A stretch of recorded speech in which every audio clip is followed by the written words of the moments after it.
Hello दोस्तों, नमस्ते भाई। Good evening. कैसे हैं आप लोग? उद्युत, नीतीश, आदित्य, ऋतिक, कैसा महसूस कर रहे हैं प्यारे बच्चों? देखिए, हम लोग ज्योमेट्री की 3 शीट कवर कर चुके हैं। ठीक है भाई।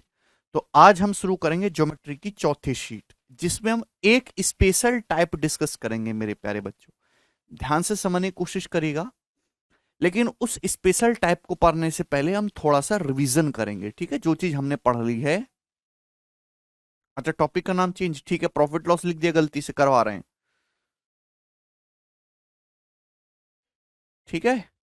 चलिए, तो जितना अभी तक हमने पढ़ लिया उसी पे बेस्ड कुछ सवाल हैं, पहले वो करके बताइए, उसके बाद नया कंसेप्ट शुरू करूंगा। बताओ, सवाल नंबर 1, इस क्वेश्चन का आंसर क्या होगा दोस्तों?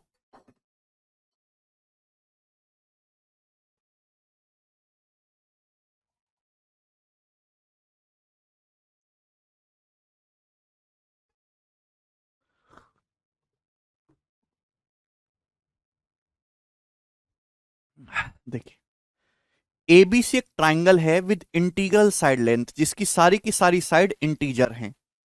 आप बोलोगे जी सर, बिल्कुल सही। ठीक है भाई। सीडी जो है मेरे दोस्तों, इसका एंगल बाइसेक्टर है ऑफ एंगल एसीबी का, जो साइड ए बी को मिलता है पॉइंट डी पर, इस प्रकार से कि एडी 5 सेंटीमीटर है, बीडी 12 सेंटीमीटर है।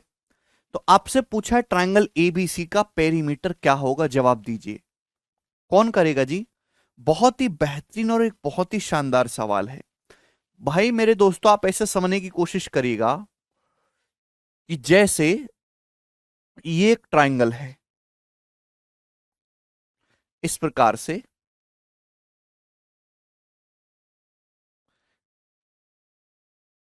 ये एक ट्रायंगल हो गया।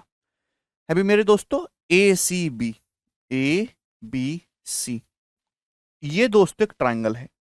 अब सी डी मेरे दोस्तों एंगल एसीबी का बाइसेक्टर है, जो साइड ए बी को मिलता है पॉइंट डी पर। ठीक है, एडी 5 है, बीडी 12 है। तो मेरे दोस्तों, ये आपने इस एंगल का ये बाइसेक्टर खींचा, ये एंगल का बाइसेक्टर है। ठीक है ना, सी डी, जो साइड ए बी को पॉइंट डी पर मिलता है। अब ये बोला गया है कि एडी 5 सेंटीमीटर है, एडी 5 सेंटीमीटर है, और बीडी 12 सेंटीमीटर है। तो आपसे पूछा ट्राइंगल एबीसी का पेरीमीटर, त्रिभुज एबीसी का परिमाप क्या है। सवाल में यह बोला गया कि ट्राइंगल एबीसी एक पूर्णांक भुजाओं वाला विषमबाहु त्रिभुज है। बात समझ में आ रही है? ये जो ट्राइंगल एबीसी है, इसकी साइड इंटीजर, इंटीजर जानते हो, 1 2 3 4 5 6 7 8 9 10 11 12, जो गिनतियां आपकी होती हैं वो इंटीजर होती हैं। विषमबाहु का मतलब इसकी तीनों साइड अलग अलग हैं।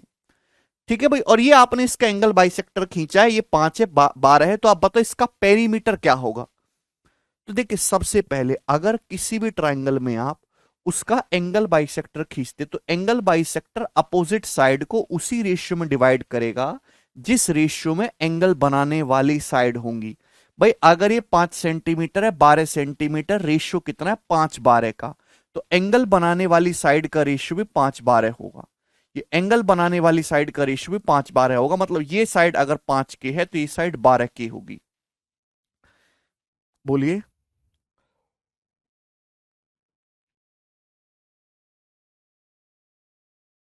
ये साइड अगर 5 के है तो ये साइड 12 की होगी। ये पूरी साइड कितने? 17 सेंटीमीटर। 5 + 12 कितना आ गया दोस्तों? 17 सेंटीमीटर। आप बोलोगे जी सर, ये 17 सेंटीमीटर आ गया। भाई अगर ये एंगल बाइसेक्टर है तो एंगल बाइसेक्टर अपोजिट साइड को उसी रेशियो में डिवाइड करेगा जिस रेशियो में एंगल बनाने वाली साइड थी।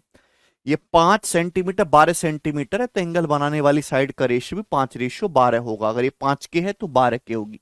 आपसे पूछा है पेरीमीटर।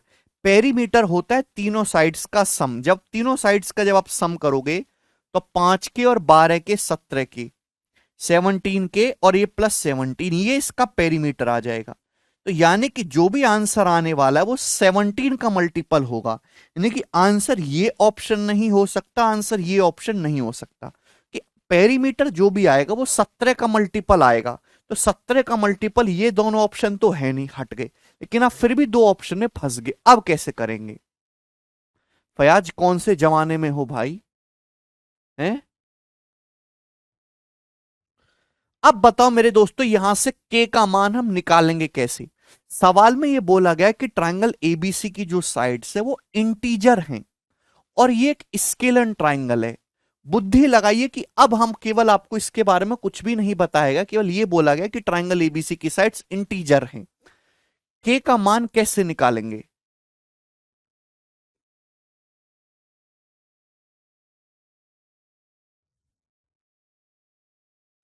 देखिए, आप जानते कि किसी भी ट्राइंगल में भाई ये साइड 5 की है, ये साइड 12 की है और ये साइड है 17। ट्राइंगल की किसी भी साइड की वैल्यू, वेरी गुड सयोनी, आपने हिट एंड ट्रायल से किया। ट्राइंगल की किसी भी साइड्स की वैल्यू अदर टू साइड के डिफरेंस से बड़ी होती है और अदर टू साइड के सम से छोटी होती है। ठीक है भैया? तो भाई ये साइड आपको 17 दे रखी है, तो इसकी जो वैल्यू होगी 17 सेंटीमीटर, वो बाकी अदर टू साइड के डिफरेंस से बड़ी होगी और अदर टू साइड के सम से छोटी होगी। भाई अदर टू साइड का सम कितना है? 5 के और 12 के, 7 के। 7 के से बड़ी होगी मेरे दोस्तों, है भी प्यारे भाई, और अदर टू साइड के सम 5 के और 12 के 17 के से छोटी होगी। यहां तक बात समझ में आ रही है? आप बोलोगे हाँ जी सर, बिल्कुल ये बात अच्छी तरीके से क्लियर है। ठीक है ना भाई? इन दोनों के डिफरेंस से बड़ी होगी और इन दोनों के सम से छोटी होगी। यही आगे आप बोलोगे जी सर बिल्कुल सही। अब बहुत दिमाग लगाने वाला सवाल है, अगर आप इस चीज को गौर से देखो कि 7K इज ग्रेटर देन 17, अभी 7K जो है मेरे दोस्तों इज जो है लेस देन 17, तो K का मान जो है मेरे प्यारे भाई यहां पे 17/7 से छोटा होना चाहिए। बोलो, अगर आप इस चीज को देखोगे तो K इज लेस देन 17/7, 17 को 7 से भाग करेंगे, 7 दूनी 14 है अभी, और दोस्तों 7 3 0 7 चौक 28, अप्रोक्स 2.4 जाएगा, यानी कि K का मान 2.4 से छोटा होना चाहिए। K का मान 2.4 से छोटा होना चाहिए। और मेरे दोस्तों आप इस चीज को देखोगे कि 17 बड़ा होना, 17K should be greater than 17, तो 17 से 17 कट जाएगा मेरे दोस्तों, यानी कि 1K का मान 1 से बड़ा होना चाहिए। सवाल में साफ साफ बोल रखा है कि जो ट्राइंगल है ये इंटीजर साइड्स वाला है। ट्राइंगल कैसा? इंटीजर साइड्स वाला, यानी कि मेरे दोस्तों K का मान 1 से बड़ा होना चाहिए और K का मान 2.4 से छोटा होना चाहिए। तो मेरे प्यार में इसका पेरीमीटर इंटीजर तभी आएगा जब K का मान इंटीजर हो। अगर K ही डेसिमल में हो गया तो पेरीमीटर आ ही नहीं सकता। तो आप बताओ 1 से बड़ा और 2.4 से छोटा कौन सा इंटीजर होता है? ऐसा कौन सा इंटीजर है जो 1 से बड़ा हो और 2.4 से छोटा हो? 1 और 2.4 के बीच कितना, कौन सा इंटीजर आता है? तो आपका जवाब होगा सर जी केवल और केवल 2 आता है, 2, ओनली 2। क्लियर है? 1 से बड़ा और 2.4 से जस्ट छोटा इंटीजर मेरे दोस्तों केवल 2 होता है, यानी कि K का मान 2 है। K का मान केवल 2 ही हो सकता है, तो पेरीमीटर कितना आ जाएगा? 17 दूनी 34, 34 प्लस 17 51 सेंटीमीटर। तो 51 सेंटीमीटर इस क्वेश्चन का आंसर होगा। ऑप्शन नंबर बी है इस सवाल का उत्तर। बहुत ही बढ़िया और एक शानदार सवाल था। ठीक है भाई, चलिए आगे चलेंगे। अगला सवाल, सवाल है जी आपके सामने 2 नंबर, ये बताओ।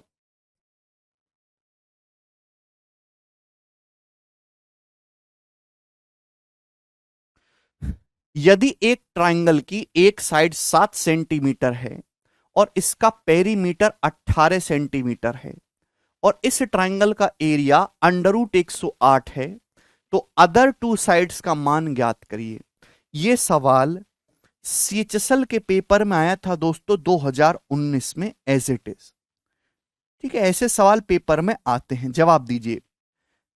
इसमें यूज होने वाला कंसेप्ट मैं पहले बता चुका हूं। ठीक है, मेरी तबीयत थोड़ी सी ठीक है, ठीक नहीं है, तो थोड़ा सा कम परेशान करो। देखिए, एक ट्राइंगल की एक साइड 7 सेंटीमीटर है, इसका पेरीमीटर है 18 सेंटीमीटर। ट्राइंगल का एरिया जो है वो अंडर रूट 108 के बराबर है। तो आपसे पूछा है अदर टू साइड्स की वैल्यू क्या होगी। अगर किसी ट्राइंगल की तीनों साइड दे रखी हैं तो जाहिर सी बात है पेरीमीटर भी पता लग जाएगा। तो एरिया निकालने के लिए हम कौन सा तरीका लगाएंगे? एरिया निकालने के लिए हम अप्लाई करेंगे हीरोन्स फॉर्मूला। मैंने पहली बता रखा है भाई, अगर किसी ट्राइंगल की तीनों साइड पता हो, अभी ए बी सी, तो एरिया कैसे निकालते? एरिया निकालने के लिए हम लोग अप्लाई करेंगे हीरोन्स फॉर्मूला, डेल्टा बराबर under root S into S minus A into S minus B into S minus C. ये होता है मेरे दोस्तों ह्यूरॉन्स फॉर्मूला।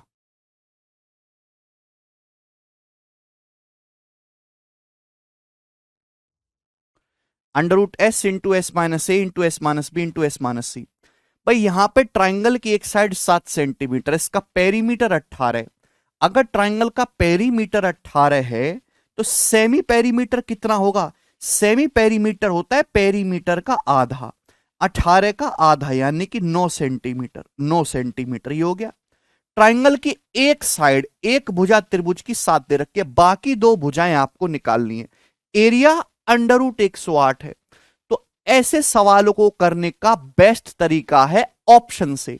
जो ऑप्शन सेटिस्फाई कर जाएगा वो आंसर होगा, अदरवाइज ये सवाल आपको एक्स मान के बनाना पड़ेगा, क्वाड्रेटिक सॉल्व करनी होगी जिसमें बहुत टाइम लगेगा। ऑप्शन से ही सवाल को सॉल्व करना बेस्ट है। ट्राइंगल का एरिया क्या है? Under root 108। तो जिस ऑप्शन में एरिया अंडर रूट 108 आ जाए वो आंसर होगा। भाई एरिया क्या होता है? Root S, S minus A, S minus B, S minus C. भाई यहां पे पेरीमीटर 18 है तो सेमी पेरीमीटर कितना आ जाएगा? 9 इंटू एस माइनस ए, एक साइड 7 है, भाई एक भुजा इसकी 7 दे रखी है तो एस माइनस ए करूंगा, 9 माइनस 7 2, 9 माइनस 7 2। ठीक है भाई। अब मैं ऑप्शन से देखूंगा, अगर पहला ऑप्शन ठीक मानता हूं, पहला वाला ऑप्शन अगर मैं सही मानता हूं कि एक साइड 6 है एक 5 है, तो आप बताओ S minus B, S minus C क्या आएगा? 9 माइनस 6 3, 9 माइनस 5 4। क्या ये 108 हो रहा है दोस्तों? 4 तिया 12 दूनी 24 निम्मा, ये 108 नहीं हो रहा, ये ऑप्शन नहीं है। क्लियर? अगला, अगर मैं ये ऑप्शन ठीक मानता हूं 7 और 4, अभी की अदर टू साइड 7 और 4 है, तो भैया 9 माइनस 7 2 और 9 माइनस 4 5। क्या एरिया 108 आ रहा है? दोस्तों ये कहीं से भी 108 नहीं आ रहा, ये वाला ऑप्शन भी गलत है, ये ऑप्शन भी गलत है। डेसिमल में तो हो ही नहीं सकता, क्योंकि साइड अगर डेसिमल में मानोगे तो अंडर रूट के अंदर भी डेसिमल में आएगा, जबकि अंडर रूट के अंदर आना चाहिए 108। ये तो ऑप्शन बिल्कुल नहीं हो सकता, यानी कि केवल एक ही ऑप्शन सही बचा जी, 3 और 8। अगर अदर दो साइड 3 और 8 हैं तो भैया 9 माइनस 3 6 और 9 माइनस 8 1, तो 6 दूनी 12 निम्मा 108। क्या रूट 108 हो रहा है? हां जी हो रहा है, यानी कि सेटिस्फाई कर रहा है। तो इस सवाल का केवल एक ही आंसर है, ऑप्शन नंबर डी। तो हमने इसको सॉल्व नहीं किया।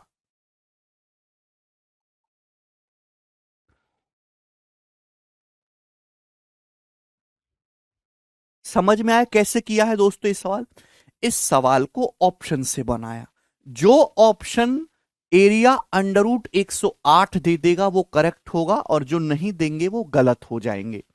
ठीक हो? कि बेसिक से सॉल्व करना है भाई, एक्स मानो, दूसरी साइड फिर पेरीमीटर में से घटा के आएगी। ठीक है, उसमें टाइम आपका जाएगा। ठीक है दोस्तों। अब दोस्तों अगर मैंने यहां पे पेरीमीटर 18 तो सेमी पेरीमीटर 9 हो जाएगा, 9 अंडर रूट एस, एक साइड 7 है, 9 माइनस 7 2। अब ये चौथा ऑप्शन देखा 3 और 8, तो 9 माइनस 3 6 और 9 माइनस 8 1। एरिया ये बनेगा, ये ट्राइंगल का एरिया आ जाएगा। ये रूट 108 आ रहा है, हां जी आ रहा है, सेटिस्फाई कर रहा है, डी ऑप्शन करेक्ट है। क्लियर है? सॉल्व नहीं करना है वर्षा। आगे चलेगा। सीएचएसएल का पेपर है और आपके पास 10-12 सेकंड से ज्यादा समय नहीं है। आज के टाइम में मैं आपको एक बात बताता हूं, आप जब पेपर होता है ना, जो एग्जाम सेंटर से बच्चे बाहर निकलते, जब भीड़ बाहर निकलती है, तो जो स्टूडेंट्स आते हैं कभी उनसे सीरियस होके पूछना, कैमरे के सामने बोलने वाली बात कुछ और होती है, तो वो एक ही बात कहेंगे कि यार आता तो बहुत कुछ था, अगर हमको आधा घंटा और ज्यादा मिल जाता ना तो पूरा पेपर कर लेते, हो सकता है कि 20 नंबर और ज्यादा ले आते। क्यों? क्योंकि उनको आपके जैसी बीमारी थी, हर चीज के पीछे बेसिक ढूंढने की, हर चीज को एक्स मान के करने की, हर चीज को डिटेल में करने की। तो बेसिक या डिटेल की या एक्स मान के करने की उम्र आपकी निकल गई। अब आप 24-25 के हो गए हो, अब आपको जल्दी से जल्दी सफलता चाहिए। अब आप सवाल में डिटेलिंग में नहीं जाओगे, अब आपको केवल ऐसा सीखना है, और कुछ ऐसा सीखना है कि सवाल जल्दी सॉल्व हो और जल्दी से नौकरी लगे, झंझट मिले, झंझट हटे, मतलब ये। 9वीं 10वीं का समय आपका निकल चुका है। ठीक है, तो अगर आपको उस भीड़ में शामिल नहीं होना है तो किसी सवाल को करने का जो एक बेस्ट मेथड होता है, जो एग्जाम में कम टाइम में सवाल को सॉल्व करके बताए, केवल वही सीखना है आपको। ठीक है, और वो कैसे आएगा? जितना ज्यादा आप प्रैक्टिस करोगे और अपनी जबान को काबू में रखोगे। कठिन पेपर नहीं आता, टाइम कम होता है। सवाल ये कोई कठिन नहीं है दोस्तों, बहुत आसान सवाल है, लेकिन आसान तभी है जब आप इस तरीके से करोगे। अब एक्स मान के करोगे, माना एक साइड एक्स है, दूसरी ये है, फिर सॉल्व कर रहे हो उसको, तो उसमें 5-7 मिनट लग जाएगा।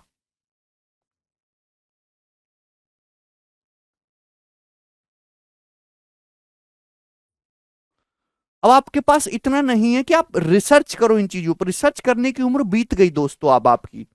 अब आपको केवल सवाल को जल्दी सॉल्व करना सीखना है, चाहे वो ऑप्शन से हो, चाहे वो बेसिक से सॉल्व हो, चाहे वो हिट एंड ट्रायल से हो, चाहे वो अंदाजे से हो। बताओ।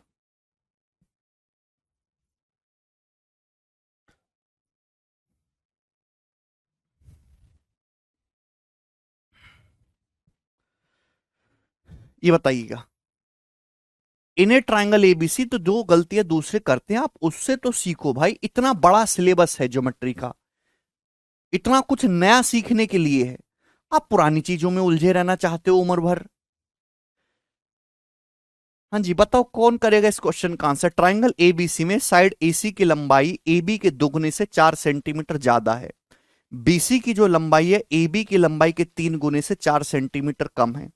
अगर ट्रायंगल एबीसी का पेरीमीटर 60 सेंटीमीटर है, तो आपसे पूछा इस ट्रायंगल का एरिया क्या होगा। सबसे पहले आप बताइए कि कैसे करेंगे दोस्तों इस सवाल को। आपसे आपको सबसे पहले इसकी साइड निकालनी है। ट्रायंगल एबीसी में बच्चा कह रहा है 20 का हूं, 24-25 का नहीं। रोहित, सरकारी नौकरी की तैयारी में घुस गए हो ना? जैसी पलक झपकोगे, आंख झपकोगे, 3-4 साल निकल जाएंगे। ठीक है ना, ऐसा ही होता है, जरा किसी सीनियर से पूछना अपने। ट्रायंगल एबीसी में साइड एसी की जो लंबाई है वो एबी की लंबाई के दुगने से 4 सेंटीमीटर ज्यादा है। तो जैसे जैसे सवाल बोले वैसे वैसे करते जाओ। एसी की जो लंबाई है, साइड एसी की जो लंबाई है वो एबी के दुगने से, साइड एबी के दुगने से 4 सेंटीमीटर ज्यादा है। मतलब ये जो डिफरेंस है मेरे दोस्तों 4 सेंटीमीटर का है। Okay, length of side BC 4 centimetre less than 3 times the length of side A B. BC की जो लंबाई है मेरे दोस्तों वो जो है ए बी के 3 गुने से 4 सेंटीमीटर कम है।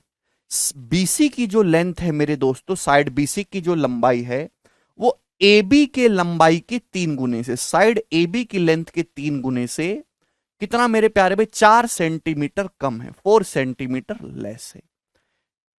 ट्रायंगल का पेरीमीटर 60 है। पेरीमीटर होता है तीनों साइड का sum, A B plus B C plus C, ये पेरीमीटर है।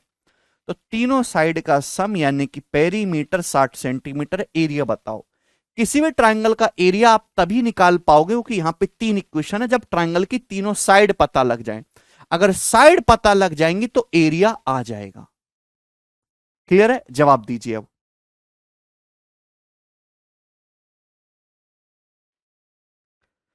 अब बताओ, आपके सामने 3 इक्वेशन दे रखी, यहां से साइड कैसे निकलेंगी प्यारे बच्चों? कोशिश करिएगा मेरे प्यारे भाई सॉल्व करने की। एक तो तरीका हो जाएगा दोस्तों हिट एंड ट्रायल।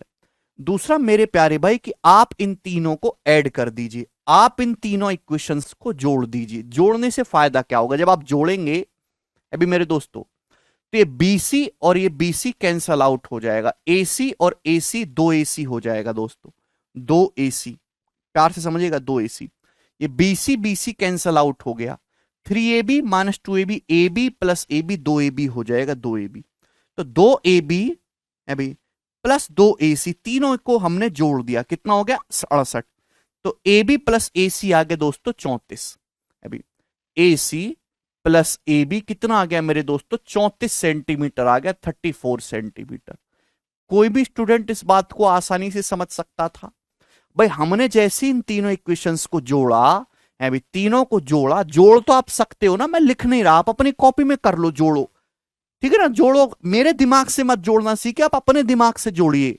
तीनों इक्वेशंस को आपने जोड़ा, जोड़ने पर इतना आ जाएगा। अब देखिए, AC माइनस 2AB 4 है, AC प्लस AB 34 है, दो इक्वेशन AC AB में पता चल गया भाई। जब आप इसमें से इसको घटाओगे घटाओगे तो दोस्तों AB में से AC AC कट जाएगा, 3AB आ जाएगा 30, 3AB मेरे दोस्तों यहां से 30 आ जाएगा, यानी कि AB की वैल्यू आ जाएगी 10, AB का मान 10 आ जाएगा। जल्दी जल्दी करना है, ज्यादा समय आपके पास नहीं है भाई। इसमें से इसको घटाओगे तो 3AB कितना आ जाएगा 30, AB का मान 10, अगर AB 10 है तो 10 दूनी 20, 4 24, AC आ जाएगा 24 है भाई, क्लियर है। तो 10 24 से कितना आ जाएगा 26, BC क्या बचेगा फिर 26, क्योंकि पेरीमीटर 60 होना चाहिए, 10 24 34, 34 और 26 60, तो तीनों साइड पता चल गई 10 24 और 26। कोई भी स्टूडेंट ये कर सकता है, क्लियर। आप बोलोगे हाँ जी सर बिल्कुल सही। अगर किसी ट्रायंगल की साइड 10 24 और 26 है बच्चों, तो आप बताओ, आपको बताना इस ट्रायंगल का एरिया। ये कैसा ट्रायंगल है, वेरी गुड, ये एक राइट एंगल ट्रायंगल बन गया, समकोण त्रिभुज बन गया भाई। 10 24 26 तो पाइथागोरन ट्रिपलेट होता है ना, 5 12 13 का दुगुना, 5 12 13 का दुगुना, ये 10, ये 24, ये 26, ये तो राइट एंगल ट्रायंगल होता है ना, 90 डिग्री राइट एंगल ट्रायंगल होता है, 5 12 13 पाइथागोरन ट्रिपलेट है, उसका दुगुना, क्लियर है। आप बोलोगे हाँ जी सर बिल्कुल सही। एरिया क्या होता है, एरिया होता है मेरे दोस्तों प्रोडक्ट का आधा ना, 90 डिग्री बनाने वाली साइड के प्रोडक्ट का आधा, 10 गुणा 24 240 का आधा 120 सेंटीमीटर। ऑप्शन नंबर ए इस क्वेश्चन का आंसर हो जाएगा, ठीक है।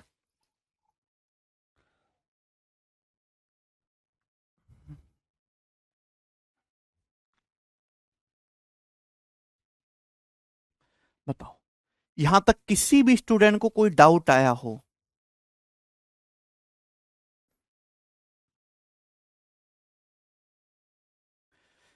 सभी को बात अच्छे से समझ में आ गई है? आगे चलेंगे, नेक्स्ट सवाल, सवाल है जी आपके सामने 4 नंबर, ये बताइएगा दोस्तों।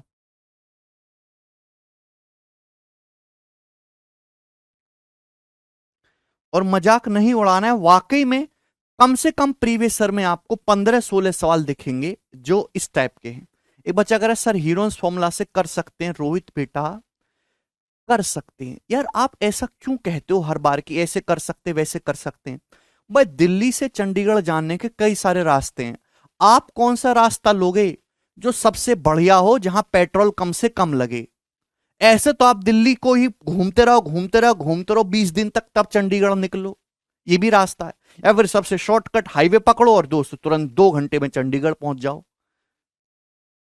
ऐसे कर सकते हैं वैसे कर सकते हैं, ऐसे ऐसे ये मत सोचा करो।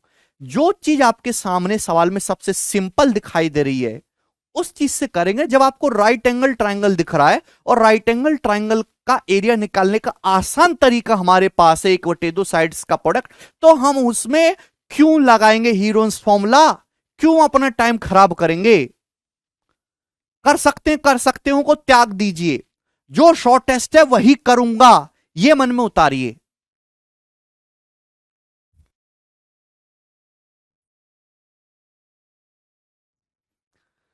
एक आइसोसेलेस ट्रायंगल का पेरीमीटर 220 है, इसका बेस 40 सेंटीमीटर है, तो other two length of each of the other sides, तो अदर साइड्स में से प्रत्येक की लंबाई क्या होगी? जवाब दीजिए। तो सबसे पहले मेरे प्यारे भाई, आइसोसेलेस ट्रायंगल होता है मेरे दोस्तों जिसमें दो साइड बराबर हो, दो साइड सेम हो, दो साइड सेम हो, क्लियर है। मैं आपको इसमें से दो क्वेश्चन करके बता दूंगा दोस्तों। आइसोसेलेस ट्रायंगल है, आइसोसेलेस ट्रायंगल, इसमें दो साइड सेम हो, इसका जो है बेस 40 सेंटीमीटर है, अदर टू साइड्स में से प्रत्येक की लंबाई क्या होगी?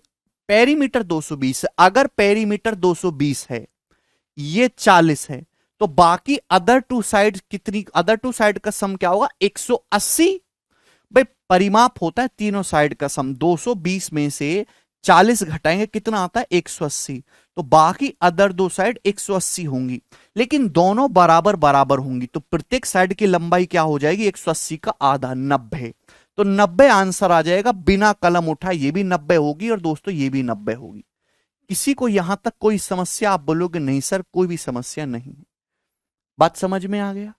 चलिए, तो कितना बिल्कुल खत्म सवाल था ये भी बच्चों को कठिन लगता है पता है। अच्छा, अब इससे आगे अगर एग्जामिनर ने पूछ लिया बताओ इस आइसोसेलेस ट्रायंगल का एरिया क्या है, आइसोसेलेस ट्रायंगल का एरिया क्या है, एरिया कैसे निकालेंगे, जवाब दीजिए, बोलो। तो मेरे प्यारे भाई एरिया निकालने के लिए आपको तीनों साइड दी हुई हैं, आप हीरोन्स फॉर्मूला से एरिया निकाल सकते हैं, कोई बुराई नहीं है, हीरोन्स फॉर्मूला से एरिया निकाल सकते हैं। लेकिन आइसोसेलेस ट्रायंगल का एरिया निकालने का और एक आसान तरीका है। अगर आइसोसेलेस ट्रायंगल में यहां से परपेंडिकुलर डालोगे दोस्तों, क्या डालोगे, परपेंडिकुलर, बात समझने की कोशिश करेगा। तो किसी भी ट्रायंगल का एरिया होता है बेस इंटू हाइट, 1/2 आधार गुणा हाइट।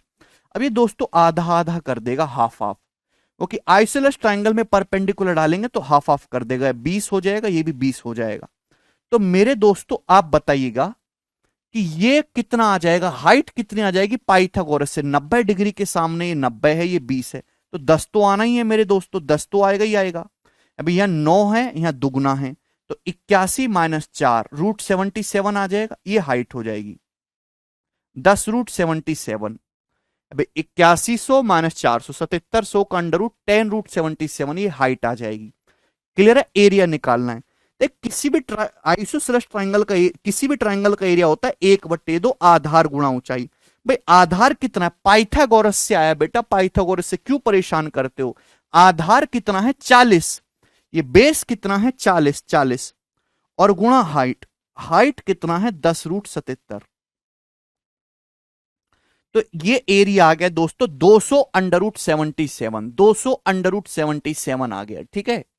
क्लियर? अब ध्यान से सुनेगा मेरे दोस्तों, प्यारे भाई ये तो 1/2 आधार, ये बेस का आधा ही तो हो गया 20, ये 1/2 आधार तो यही लेंथ होगी ना, 1/2 इंटू बेस, एरिया होता है 1/2 बेस इंटू हाइट, तो 1/2 बेस तो यही लेंथ होगी ना मेरे दोस्तों, यही। यानी कि अगर इसकी इसमें गुणा कर दी जाए तो डायरेक्ट एरिया आ जाएगा आइसोसेलेस ट्रायंगल का, यानी कि 20 की 10 √77 में गुणा करेंगे तो 200 √77 इस क्वेश्चन का आंसर आ जाएगा, सेंटीमीटर स्क्वायर, ये एरिया होगा। बोलो कोई तकलीफ? कोई फॉर्मूला फॉर्मूला नहीं, एल्टीट्यूड डाल के आप आसानी से 1 सेकंड में एरिया निकाल सकते हैं।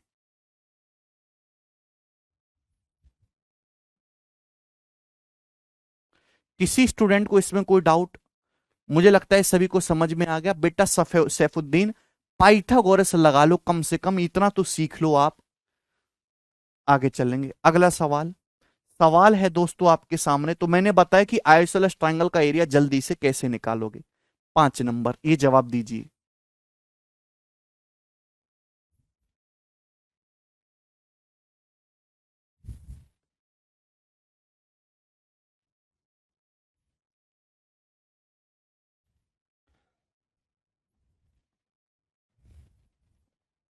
बेस नरेंद्र 40 है बेटा पूरा, ठीक है ना, 1/2 गुणा बेस 20 हो जाएगा।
वेरी गुड मेरे दोस्तों, यही आपसे उम्मीद थी। वेरी गुड, सब लोगों ने बहुत अच्छा प्रदर्शन किया, सभी का आंसर आ रहा है 120। कैसे किया? एक आइसोसेलेस ट्राइंगल एबीसी में साइड एबी जो है वो एसी के बराबर है। तो दोस्तों एक आइसोसेलेस ट्राइंगल है इस प्रकार से एबीसी, जिसमें साइड एबी साइड एसी के बराबर है। तो ये दोनों साइड सेम है, दो साइड बराबर होती हैं। AD perpendicular to BC, AD जो है मेरे दोस्तों बीसी के ऊपर परपेंडिकुलर है, तो परपेंडिकुलर जो है बेस के दो बराबर टुकड़े कर देगी। जहां एडी बोला गया है 8 सेंटीमीटर, दोस्तों एडी 8 सेंटीमीटर है, 8। ट्राइंगल का पेरीमीटर 64 है। तो आपसे पूछा ट्राइंगल एबीसी का एरिया क्या होगा। अब इस सवाल के ऑप्शन इंटीजर हैं। अगर इस सवाल के ऑप्शन इंटीजर हैं, इसका मतलब यहां पे कोई ना कोई ट्रिपलेट सेट किया गया है, यहां पे पाइथागोरन ट्रिपलेट सेट किया गया है मेरे दोस्तों। एरिया होता है बेस गुणा हाइट। अगर सवाल में बोला गया कि पेरीमीटर 64 है, परिधि 64 है, पेरीमीटर दोस्तों अगर 64 है, पेरीमीटर होता है तीनों साइड का सम। अब देखिए 64 है तो आधा इधर है आधा उधर है, 64 है तो आधा इधर है आधा इधर है, तो 32 इधर होना चाहिए, सम इन दोनों का 32 होना चाहिए। पर इन दोनों का सम 32 होना चाहिए, इन दोनों का सम 32 होना चाहिए, 64 आ जाएगा। मतलब मेरे प्यारे भाई थोड़ी बुद्धि लगाओ, भगवान ने बुद्धि लगाने के लिए दी है। पेरीमीटर है 64, तो अभी इसको भूल जाओ एडी को, तो ये 32 होना चाहिए इधर, इन दोनों का सम 32, इन दोनों का सम 32, पूरा पेरीमीटर 64 हो जाएगा। अब ऐसा कौन सा ट्रिपलेट है मेरे दोस्तों जिसमें 8 आता हो? तो आपके दिमाग में आएगा सर 8 6 10, एक ट्रिपलेट ये होता है, लेकिन ये तो 16 ही हो रहा है, 32 होना चाहिए। तो ऐसा ये तो सेट नहीं कर रहा। क्या सेट कर रहा है? तो आपका जवाब होगा सर जी 15 17, 15 17। भाई ऐसा कौन सा ट्रिपलेट है जिसमें एक साइड 8 आती है? तो आपके दिमाग में एक ही ट्रिपलेट बन रहा है 8 15 17, 8 15 17, देख पा रहे हैं? 15 17 32 हो गया, आधा इधर है 32, आधा इधर है 32, 15 17 32। पूरा पेरीमीटर देखेंगे तो पूरा पेरीमीटर तीनों साइड का सम 64 हो गया। आप बोलोगे जी सर क्या निकालना है इस ट्राइंगल का एरिया? एरिया होता है मेरे दोस्तों 1/2 बेस गुणा हाइट। बेस का 1/2 ये है 15 और हाइट है 8, इन दोनों की गुणा कर देते हैं, डायरेक्ट एरिया आ गया 120 सेंटीमीटर स्क्वायर। सी ऑप्शन दोस्तों इस क्वेश्चन का आंसर था। बताओ इससे आसान तरीका कोई हो सकता है क्या सवाल करने का?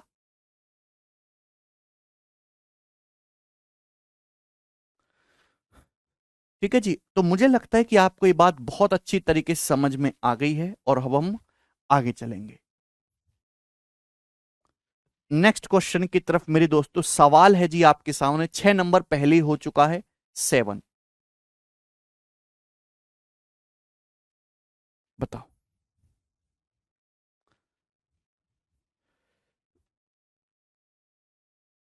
वेरी गुड, 8 का मल्टीपल चेक कर सकते हैं। वेरी गुड शिवानी, कोई दिक्कत वाली बात नहीं है।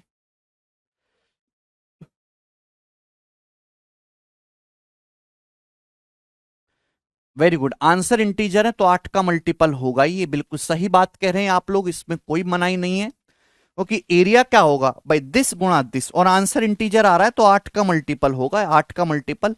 एक ही ऑप्शन था ये, यही करेक्ट हो जाएगा।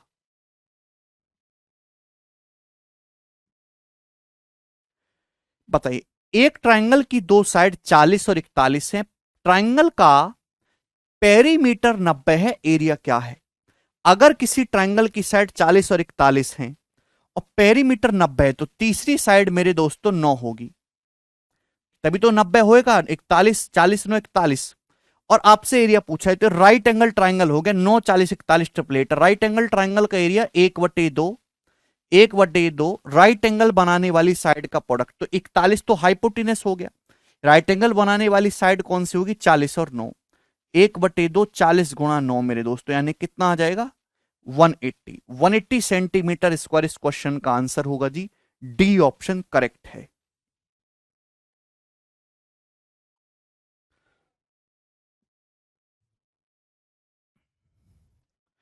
ठीक है, आगे चलेंगे, अगला सवाल। नेक्स्ट सवाल है मेरे प्यारे भी आपके सामने 8। यस,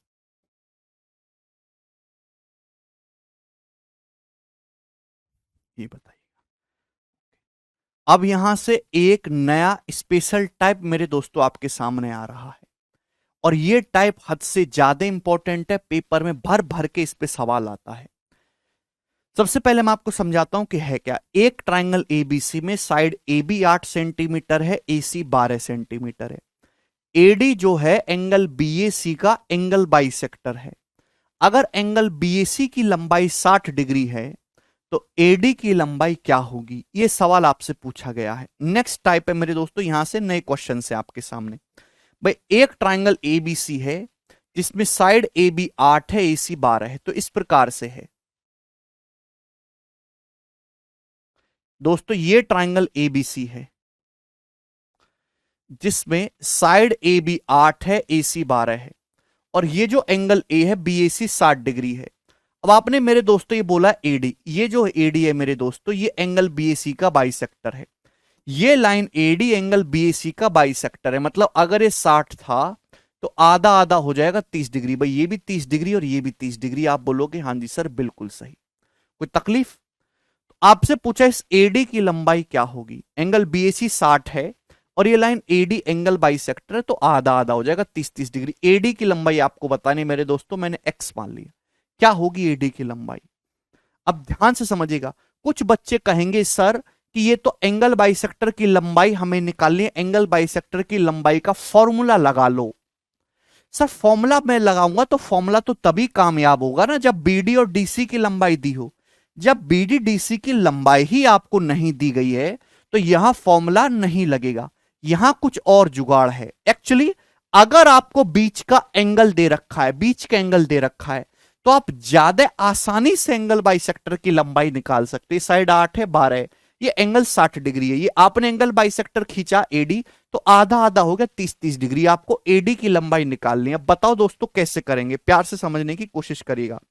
मैंने आपको एक कंसेप्ट समझा रखा है कि किसी भी ट्राइंगल की दो साइड पता है एक्स वाई और बीच का एंगल पता है थीटा, तो उस ट्राइंगल का एरिया आसानी से निकाला जा सकता है 1/2 x y sine theta, 1/2 x y sine theta.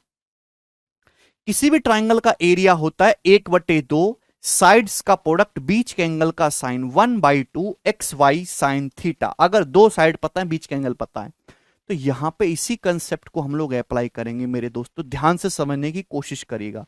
यहां मेरे प्यारे भाई जो बड़े ट्राइंगल का एरिया है, जो बड़े ट्राइंगल का एरिया है ना, ट्राइंगल एबीसी, इन दोनों छोटे ट्राइंगल के एरिया के बराबर होगा। पहले मैं पूरा डिटेल में लिख रहा हूं, triangle BOD plus triangle CAD.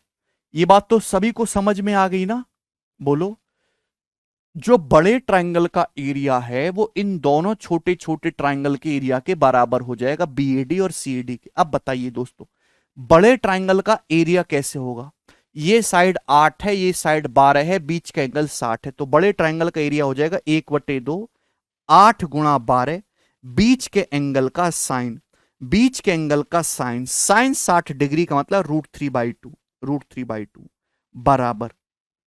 इस ट्राइंगल बीएडी का एरिया क्या हो जाएगा, इस साइड 8 है, ये एक्स है, बीच के एंगल का साइन 1/2 8 गुणा एक्स, बीच के एंगल का sine, sine 31/2 plus triangle CAD का एरिया क्या हो जाएगा 1/2 मेरे दोस्तों 12 गुणा एक्स, ये साइड 12 है, ये साइड एक्स है, बीच के एंगल का साइन, साइन 31/2, साइन 31/2। आप बोलोगे जी सर देखिए 1/2 तीनों में आ रहा है, ये 1/2 मेरे दोस्तों तीनों में ही आ रहा है, ये कॉमन लेके कट जाएगा, इसको आपको लिखने की जरूरत ही नहीं थी।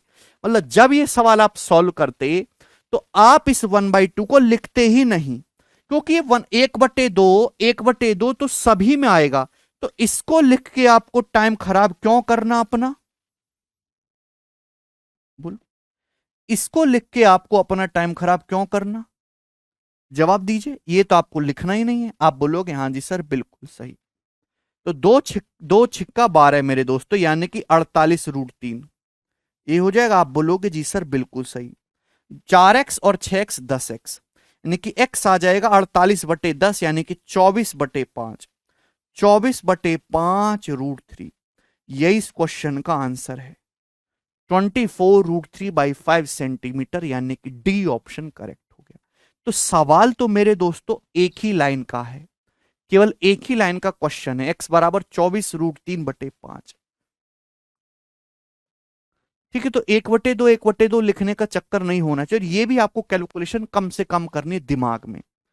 ठीक है ना? सवाल केवल एक लाइन का, ये बात भी मैंने आपको समझाने के लिए करी लिखी है। ठीक है, चित्र भी आपको नहीं बनाना है।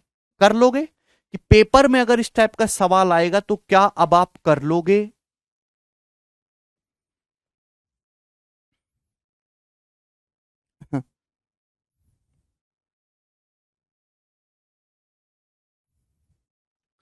ठीक है, तो बड़े ट्राइंगल एस अगर बीच का एंगल दे रखा है तो आप एरिया को इक्वेट करके सवाल करेंगे। बड़े ट्राइंगल का एरिया इन दोनों छोटे ट्राइंगल के एरिया के सम के बराबर हो जाएगा और आपको क्वेश्चन इजीली सॉल्व होगा। ठीक है भाई, आगे चलेंगे अगले प्रश्न की तरफ। सवाल है आपके सामने यहां पर अब दोस्तों 9 नंबर। ये बताइएगा जी इस क्वेश्चन का आंसर क्या है। नेक्स्ट।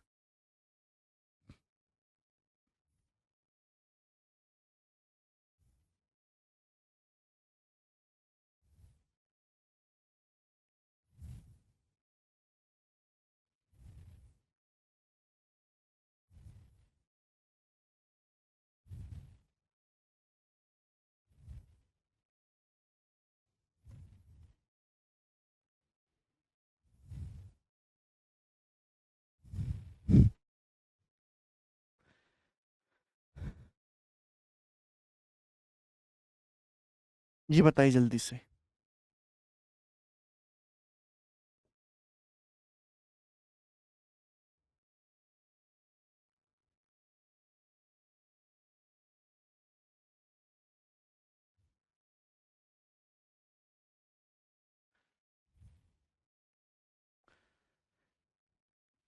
ट्राइंगल एमएलएन में लाइन एनपी जो है वो एंगल एमएनएल को बाइसेक्ट करती है। एनपी रेशियो एनएल 2:m है।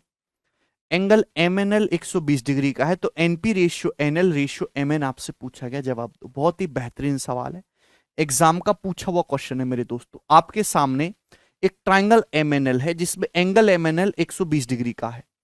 तो मेरे दोस्तों आपके सामने मैंने इस प्रकार से एक ट्राइंगल बनाया।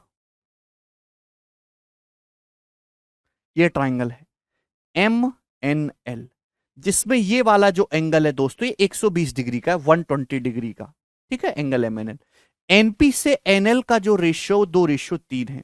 ये जो लाइन एनपी है मेरे दोस्तों, एक लाइन है एनपी जो इस एंगल को बाइसेक्ट कर रही है, इस एंगल को बाइसेक्ट कर रही है एंगल एम एन एल को।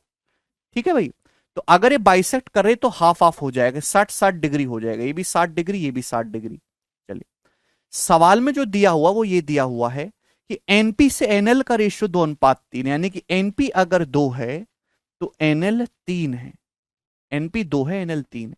तो आपसे पूछा बताओ रेशियो क्या होगा एनपी एनएल और एमएन का, इन तीनों का रेशियो क्या होगा। अल्टीमेटली आपको एमएन की लंबाई निकालनी है यहां पर। अब बताइए दोस्तों कैसे होगा। तो भाई बीच का एंगल दे रखा है, एंगल बाइसेक्टर, क्या करेंगे एरिया को इक्वेट कर देंगे। एरिया होता है 1/2। एरिया क्या होता है 1/2 साइड्स का प्रोडक्ट बीच के एंगल का साइन। 1/2 साइड्स का प्रोडक्ट बीच के एंगल का साइन। विष्णु ऐसे नहीं होता। ठीक है ना, ये एंगल बाइसेक्टर एनपी है। एनपी से एनएल का रेशियो 2:3 है। अगर ये 2 है ये 3 है तो बड़े ट्राइंगल का एरिया आप जानते कि साइन 60 डिग्री और साइन 120 डिग्री सेम होता है। साइन 60 डिग्री और साइन 120 डिग्री का मान सेम होता है √3/2। दोस्तों अगर मैंने थोड़ी देर के लिए इसको x मान लिया कि x है, तो बड़े ट्राइंगल का एरिया क्या आ जाएगा, बड़े ट्राइंगल का एरिया आ जाएगा 3x। आपको जो है यार थोड़े बुद्धि का इस्तेमाल किया करो, हर चीज लिखी नहीं जाती, हर चीज बोली नहीं जाती, अपना भी दिमाग चलाया करो। 1/2 साइड्स का प्रोडक्ट बीच के एंगल का साइन 1/2 कट ही जाएगा, और साइन 120 साइन 60 के बराबर होता है, इसको लिखने की भी जरूरत नहीं है, कट ही जाएगा, तो टाइम को खराब करना। बड़े ट्राइंगल का एरिया 3x बराबर, भाई इस ट्राइंगल का एरिया x गुणा 2x प्लस इस ट्राइंगल का एरिया 2 तिया 6, एक वट को कि sine 120 degree sine 60 degree cut ही जाएगा, एरिया को इक्वेट करते हैं हमेशा ऐसे सवाल में, तो 3x माइनस 2x, x की वैल्यू 6 आ गई, यानी कि मेरे दोस्तों जो एनएम है कितना आ गया, 6 आ गया, 6। क्लियर है? तो एनपी की लंबाई 2 है, एनएल की लंबाई 3 है, तो एमएन की लंबाई कितनी आई है, 6। तो रेशियो 2 रेशियो 3 रेशियो 6 हो गया, ऑप्शन नंबर बी करेक्ट है।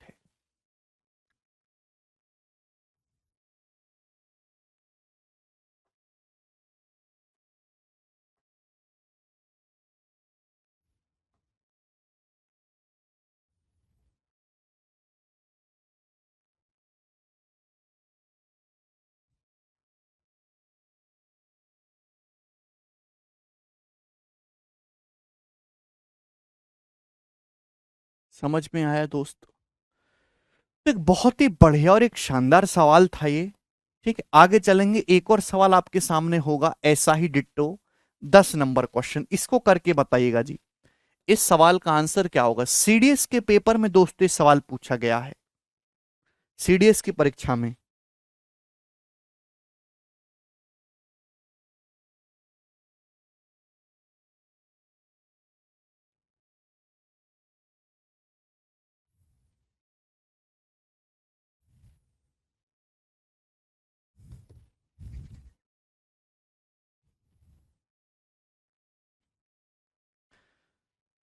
एक ट्रायंगल पी क्यू आर में angle P Q R 120 degree का है, साइड पी आर पर एक पॉइंट एस है इस प्रकार से कि angle P Q S 75 degree है, पी क्यू की लंबाई 16 है, क्यू आर की लंबाई 15 है, तो आपसे पूछा है क्यू एस की लंबाई क्या होगी। बहुत ही बढ़िया सवाल है, बताइएगा।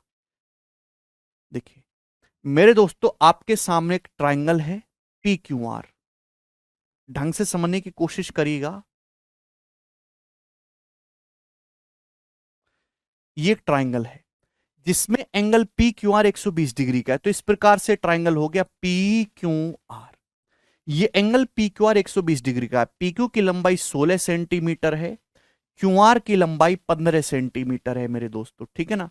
ये angle P Q R 120 degree का है, साइड पी आर पर एक पॉइंट एस है मेरे दोस्तों, इस प्रकार से कि एंगल पी क्यू एस मेरे दोस्तों 75 डिग्री है। तो ये जो एंगल पी क्यू एस है साइड पी आर पर एक पॉइंट एस इस प्रकार से मेरे दोस्तों कि जो एंगल पी क्यू एस है 75 डिग्री, ये 75 डिग्री है, तो ये कितना आएगा मेरे दोस्तों, 45 डिग्री आएगा, 45 डिग्री। बात समझ में आ रही है? भाई ये जो एंगल पी क्यू आर है कितना है, 120 डिग्री बोला है। भाई अगर 120 है, ये 75 डिग्री, तो 45 डिग्री हो जाएगा। ये साइड 16 है, 15 सेंटीमीटर है। तो आपसे पूछा है क्यूएस की लंबाई क्या होगी, क्यूएस की लंबाई आपको निकालना एक्स, बताइए। तो ये भी पिछले सवाल की तरह ही है, बस फर्क कितना है कि पिछले सवालों में एंगल बाइसेक्टर था, ये रैंडम एक सीवियन है जो कि 75 डिग्री और 45 डिग्री में बांट रही, तो आपके एक्स की लंबाई निकालने कैसे करेंगे, तो एरिया को बराबर कर देना है। बड़े ट्रायंगल का जो एरिया है यहां पर इन दोनों छोटे छोटे ट्रायंगल के एरिया के बराबर होगा, और कैसे होगा, एरिया के लिए हम लोग अप्लाई करेंगे 1/2, साइड्स का प्रोडक्ट बीच के एंगल का साइन। अब 1/2 लिखने की आपको जरूरत नहीं है, वो कट ही जाएगा। तो बड़े ट्रायंगल का एरिया आएगा भाई 16 गुणा 15, 16 गुणा 15 बीच के एंगल का साइन, यहां पे अलग अलग आएगा ना हर किसी एंगल में, साइन 120 डिग्री। तो बच्चों साइन 120 डिग्री होता है √3/2, मैंने आपको लिखवाया है, बराबर छोटे ट्राइंगल का, इस ट्राइंगल का एरिया क्या आ जाएगा, 16 गुणा एक्स बीच के एंगल का साइन, साइन 75 डिग्री। तो याद रखिएगा मेरे दोस्तों, साइन 75 डिग्री की जो वैल्यू होती है वो होती है मेरे दोस्तों √3+1, बीच में प्लस आता है, √3+1/2√2। और भाई साइन 15 डिग्री की जो वैल्यू होती है वो होती है √3-1/2√2। ठीक है भाई, तो ये इस ट्राइंगल का एरिया आ जाएगा 16 गुणा एक्स बीच के एंगल का साइन, साइन 75 हो जाएगा जी √3+1/2√2। ये बात सभी लोगों को समझ में आ गई? आप बोलोगे हाँ जी सर बिल्कुल सही, कोई दिक्कत नहीं। प्लस इस ट्राइंगल का एरिया क्या आ जाएगा? साइड 15 है, एक्स है, बीच का एंगल है 45, ठीक है ना? तो 15 गुणा एक्स, बीच के एंगल का साइन, साइन 45 होता है मेरे दोस्तों 1/√2, 1/√2। आप बोलोगे जी सर अब सॉल्व करके एक्स निकालना है। अब देखिए 2 से 16 8 बार चला जाएगा, 15 अट्ठे 120/√3, 120/√3। आप बोलोगे जी सर बिल्कुल सही, बराबर। 2 से मेरे दोस्तों 16 8 बार चला जाएगा, 8 बार। तो यहां भी √2 बचा, यहां भी √2 बचा। तो √2 तो मेरे दोस्तों ये एलसीएम आ जाएगा। ऊपर भाई एक्स, यहां भी एक्स, यहां भी एक्स, तो कॉमन आ जाएगा, एक्स कॉमन आ जाएगा।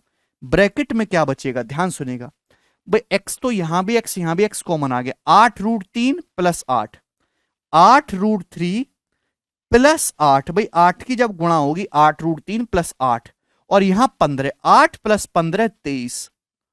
थोड़ा जोड़ना घटाना खुद से कर लिया करो, हर समय बोर्ड पे देखा मारने की जरूरत नहीं है। 2 से 16 8 बार कट जाएगा, तो एक्स तो कॉमन आ गया, यहां भी है ना। 8√3 प्लस 8, और ये प्लस 15, 8 प्लस 15 23 हो गया। ठीक है प्यारे बच्चों, आप बोलोगे जी सर 23 तो वैसे एक ही ऑप्शन में आ रहा है, यही वाला करेक्ट हो जाएगा ए।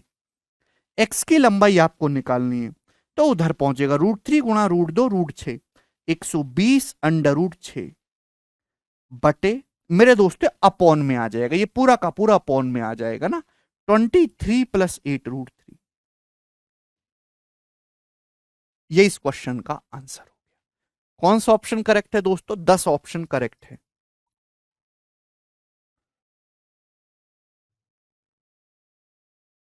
ऑप्शन नंबर ए करेक्ट है। बताइए, यहां तक किसी भी स्टूडेंट को कोई डाउट है? जितने भी स्टूडेंट्स पढ़ रहे हैं,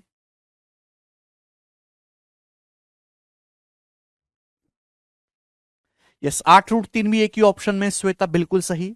तो आप समझ गए हाँ कि इस टाइप के सवालों को किस प्रकार से सॉल्व करना। जब भी आपके सामने इस टाइप का सवाल आएगा कि भाई आपको एक एंगल दिया है, वहां से आपने एंगल बाइसेक्टर खींच दिया या फिर कोई सीवियन खींच दी, तो उसकी लेंथ जो निकालने का तरीका होगा वो बड़े ट्राइंगल के एरिया को छोटे ट्राइंगल्स के एरिया के बराबर रख देंगे, अपने आप सवाल सॉल्व हो जाएगा। ठीक है, 3 क्वेश्चन मैंने आपको इस वैरायटी पे करवा दिए।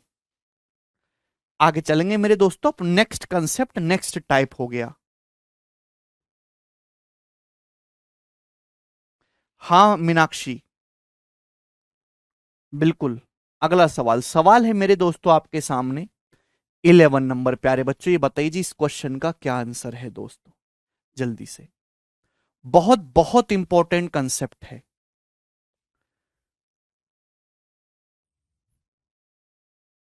बच्चे कह रहे सर बेसिक से बताओ, भैया ये बेसिक से ही था, ठीक है ना, ये बिल्कुल बेसिक से ही था।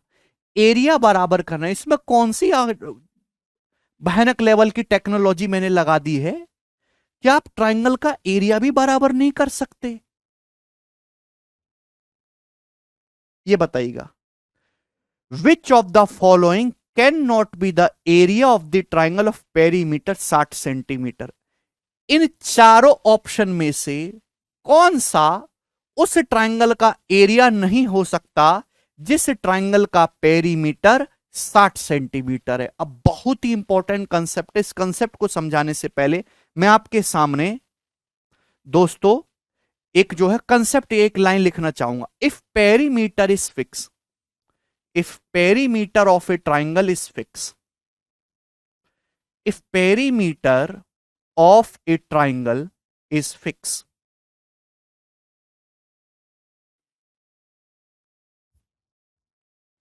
अगर किसी त्रिभुज का परिमाप फिक्स है, then area will be maximum. तो एरिया अधिकतम तभी होगा जब ट्राइंगल इक्विलेटरल हो, then area will be maximum,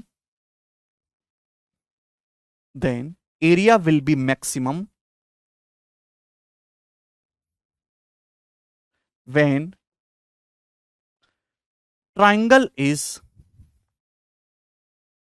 equilateral।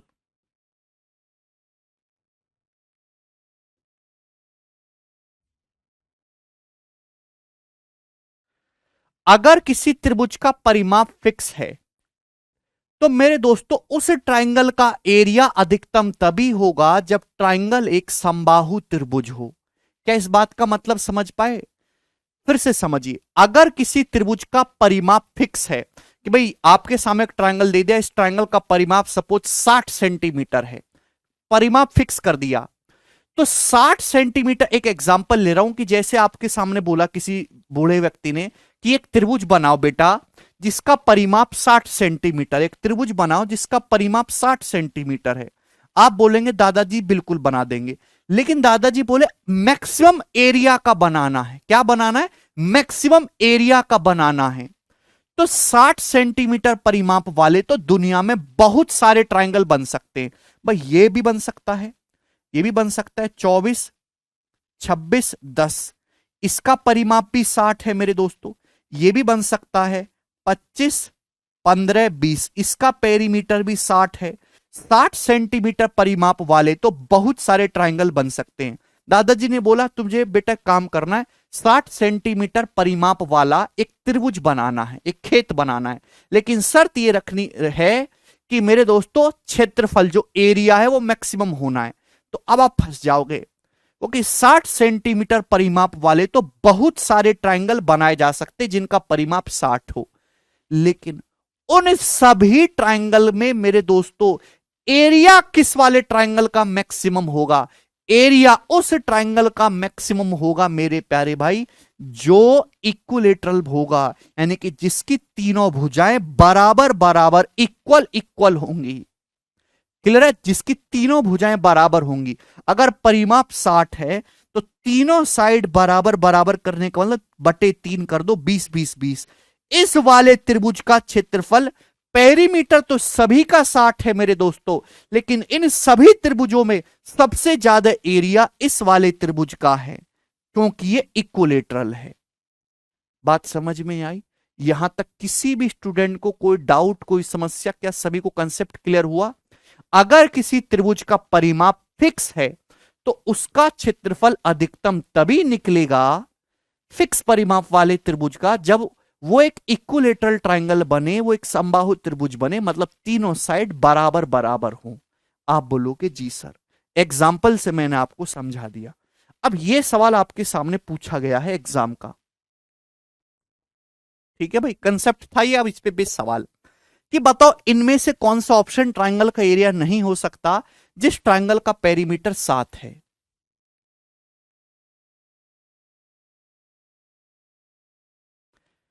ठीक है, इनमें से कौन सा ट्राइंगल का एरिया नहीं हो सकता जिसका पेरीमीटर 60 है मेरे दोस्तों? अगर किसी ट्राइंगल का पेरीमीटर, अगर किसी त्रिभुज का परिमाप 60 सेंटीमीटर है तो ऐसे त्रिभुज का मैक्सिमम एरिया क्या होगा? 60 सेंटीमीटर पेरीमीटर वाले ट्राइंगल का मैक्सिमम एरिया क्या होगा बच्चों? मैक्सिमम एरिया तो तभी निकलेगा ना जब मेरे दोस्तों तीनों साइड बराबर हो, 20 20 हो, इक्विलेटरल हो। और किसी इक्विलेटरल ट्राइंगल की साइड ए है तो एरिया होता है मेरे दोस्तों √3/4 a²। √3/4 a², ये एरिया होता है, मैंने पहले भी समझा रखा है। किसी भी इक्विलेटरल ट्राइंगल का एरिया अगर उसकी साइड ए है तो √3/4 a² आ जाएगा। 400/4, 100√3। आप बोलोगे हाँ जी सर बिल्कुल से, 100√3 आ जाएगा मेरे प्यारे बच्चों। अब एक बात आप जानते हैं कि √3 एक अपरिमेय संख्या है। √3 की अप्रोक्स वैल्यू होती है 1.732। बात समझ में? इसी प्रकार से √2 की अप्रोक्स वैल्यू होती है 1.414। यानी कि मेरे दोस्तों √3 1.732 है तो कितना आ जाएगा? अप्रोक्स 173.2। √3 की वैल्यू 1.732 रख के 100 से गुणा करेंगे, आप बोलोगे जी सर तो 173.2 आ जाएगा। इसका मतलब अगर किसी ट्राइंगल का पेरीमीटर 60 सेंटीमीटर है तो उस ट्राइंगल का मैक्सिमम एरिया 173.2 हो सकता है, उससे ज्यादा नहीं हो सकता मेरे दोस्तों। यानी कि ये सभी एरिया पॉसिबल है, लेकिन इससे ज्यादा 173.2 से ज्यादा 174 पॉसिबल नहीं है। तो इस सवाल का जो आंसर है वो डी ऑप्शन है।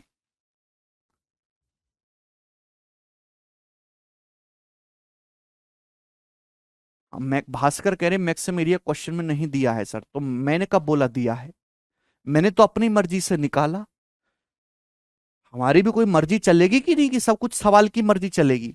अगर किसी ट्रायंगल का पेरीमीटर 60 सेंटीमीटर है और आपसे पूछा बताओ कि कौन सा ऑप्शन उस ट्रायंगल का एरिया नहीं हो सकता, तो हमने बोला अरे चलो मैक्सिमम एरिया निकाल के देख लेते हैं, बैठे बैठे कुछ काम नहीं था यही कर लेते हैं।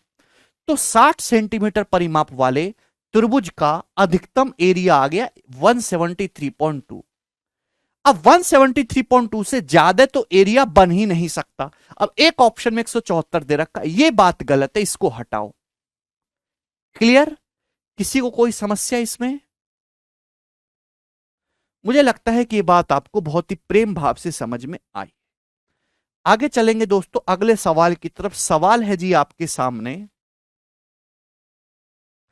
12। 12 क्वेश्चन करने से पहले आप 13 बताओ, या ये बताओ 12 ही बताओ जल्दी से। बहुत ही बढ़िया सवाल है, बहुत बढ़िया, करो।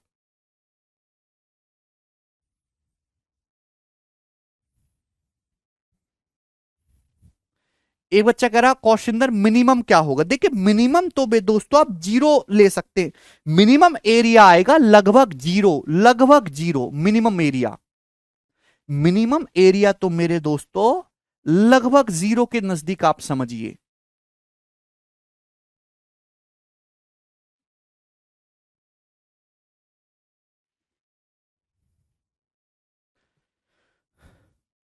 भाई एक बच्चा कह रहा है मैक्सिमम क्या होगा? मैक्सिमम तो ये होगा, मिनिमम एरिया बच्चा पूछ रहा है कि सर परिमाप 60 है मिनिमम एरिया, तो आप एक ऐसा ट्रायंगल बनाओ ना।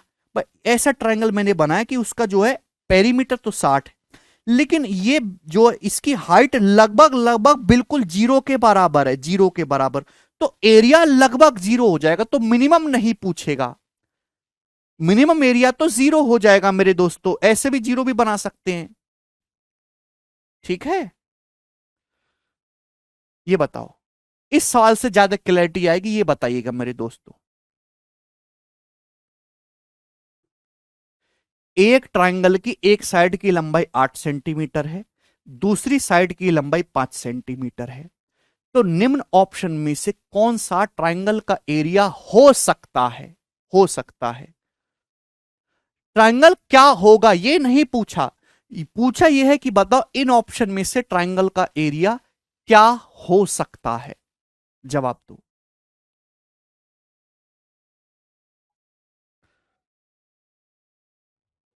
देखिए समझने की कोशिश करेगा, बहुत ही बेहतरीन सवाल है, आपका दिमाग लगना चाहिए दोस्तों इस सवाल को सॉल्व करने में। एक बैच की क्लास गलती से लग गई है, आज वो बेचारे परेशान हो रहे हैं, मैं हटवा दूंगा, चिंता मत करो।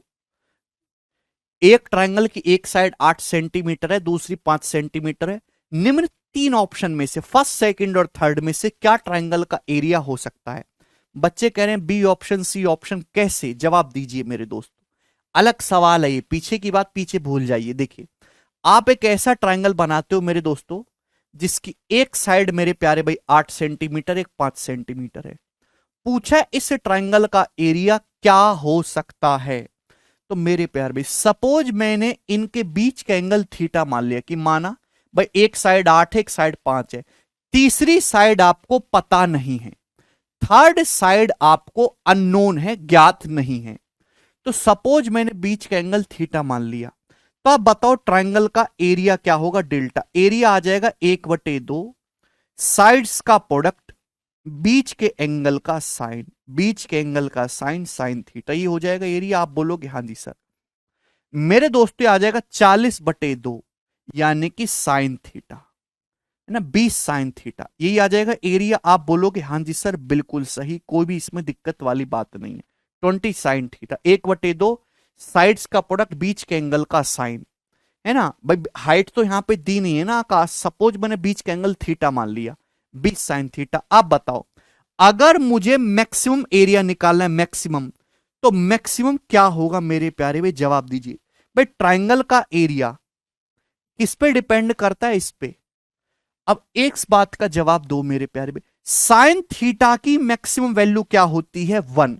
एरिया मैक्सिमम तभी होगा जब साइन थीटा की मैक्सिमम वैल्यू 1 हो, यानी कि मेरे दोस्तों मैक्सिमम एरिया तभी आएगा जब साइन थीटा मैक्सिमम हो, और साइन थीटा की मैक्सिमम वैल्यू होती है मेरे दोस्तों 1। तो मैक्सिमम एरिया इस ट्राइंगल का 20 होगा। 20, बात समझ में? ट्राइंगल का मैक्सिमम एरिया 20 होगा। ओके, साइन थीटा की मैक्सिमम वैल्यू 1 होती है। कब? जब थीटा 90 डिग्री हो। थीटा बराबर 90 डिग्री पे साइन थीटा मैक्सिमम होता है 1। तो यानी कि अगर किसी पेपर में यह पूछ लिया जाए आपसे, दोस्तों पेपर में यह सवाल पूछ लिया जाए कि एक ट्रायंगल की एक साइड 8 सेंटीमीटर है, दूसरी साइड 5 सेंटीमीटर है, बताओ इस ट्रायंगल का मैक्सिमम एरिया क्या होगा? तो कुछ बच्चे कहेंगे सवाल गलत है सर, पेपर में गलत सवाल पूछा, तीसरी साइड नहीं दी थी, मैक्सिमम एरिया पूछ रहा था, पगला गया था, भांग पी के पेपर बनाया था। ऐसा नहीं है, ऐसी बच्चे लिखते हैं। अगर किसी ट्रायंगल की दो साइड आपको दे रखी है तो आप उस ट्रायंगल का मैक्सिमम एरिया बता सकते हो कि मैक्सिमम एरिया 20 से ज्यादा नहीं जाएगा। ओके, अगर दो साइड 8 और 5 है, सपोज बीच का एंगल थीटा है, तो ट्रायंगल का एरिया होगा 1/2 साइड्स का प्रोडक्ट बीच के एंगल का साइन। और एरिया मैक्सिमम तभी होगा जब साइन थीटा मैक्सिमम हो, और साइन थीटा की अधिकतम वैल्यू 1 होती है, तो अधिकतम एरिया 20 आएगा। इस सवाल का आप 20 मार्क करते। ठीक है भाई, तो 20 से बड़ा 24 तो हो ही नहीं सकता एरिया, ये गलत है मेरे दोस्तों। अब आप बताओ मिनिमम एरिया क्या होगा इस ट्रायंगल का? मिनिमम एरिया क्या होगा बच्चों? जवाब दीजिए। मिनिमम एरिया क्या होगा?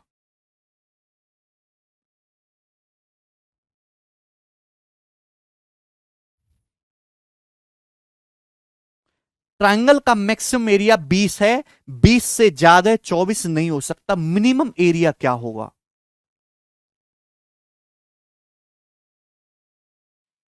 बेटा ये तो मैक्सिमम एरिया है 20, मिनिमम एरिया क्या होगा? 0। देखिए ट्रायंगल का एरिया नेगेटिव तो हो नहीं सकता, एरिया पॉजिटिव वैल्यू होती है मेरे दोस्तों, ध्यान सुनेगा। ट्रायंगल का जो एरिया है भाई, एरिया मिनिमम कब होगा? जब साइन थीटा मिनिमम लिया जाए। हालांकि साइन थीटा की जो मिनिमम वैल्यू होती है वो -1 होती है, बट आप -1 नहीं लोगे क्योंकि एरिया नेगेटिव नहीं हो सकता। तो साइन थीटा की जो मिनिमम वैल्यू होगी फिर 0।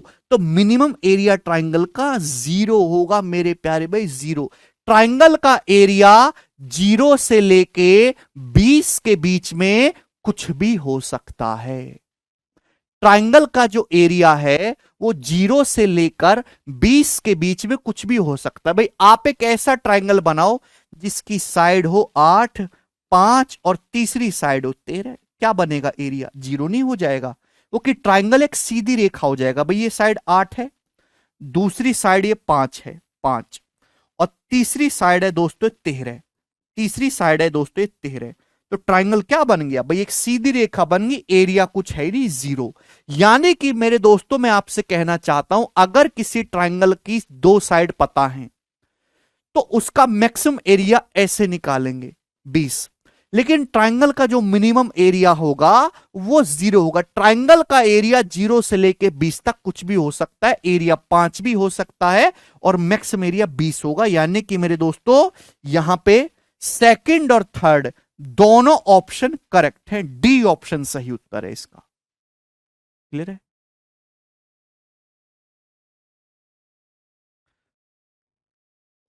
ट्राइंगल का एरिया जो होगा मेरे दोस्तों, अगर किसी ट्राइंगल की दो साइड 8 और 5 हैं तो उस ट्राइंगल का जो एरिया है वो मेरे प्यार में 0 से लेके 20 तक कुछ भी हो सकता है। 0 से बड़ा लेंगे हल्का सा, क्योंकि स्ट्रेट लाइन तो एरिया नहीं होती है।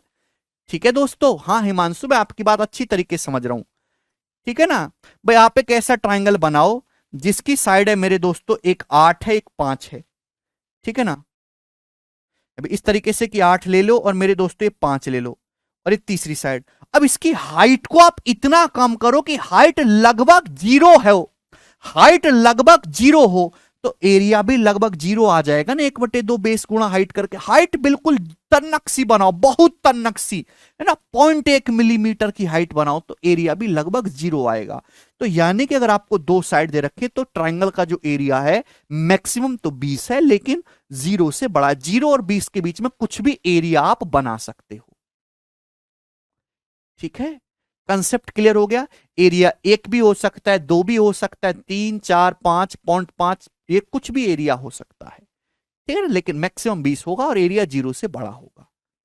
बहुत मैंने इसमें आपको डिटेल में समझाया, कुछ बच्चों को अभी भी नहीं समझ में आएगा तो भाई मैं कुछ नहीं कर सकता, सॉरी भाई, भगवान ने आपको इतना दिमाग नहीं दिया है, क्या करूं मैं अब। 13 नंबर सवाल बताइए, इस क्वेश्चन का क्या आंसर है जल्दी से। अविनाश कहने सर इसकी थर्ड साइड क्या होगी, अविनाश नहीं निकाल सकते।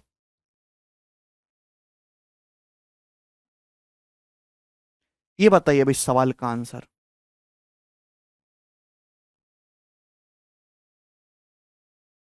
जल्दी से,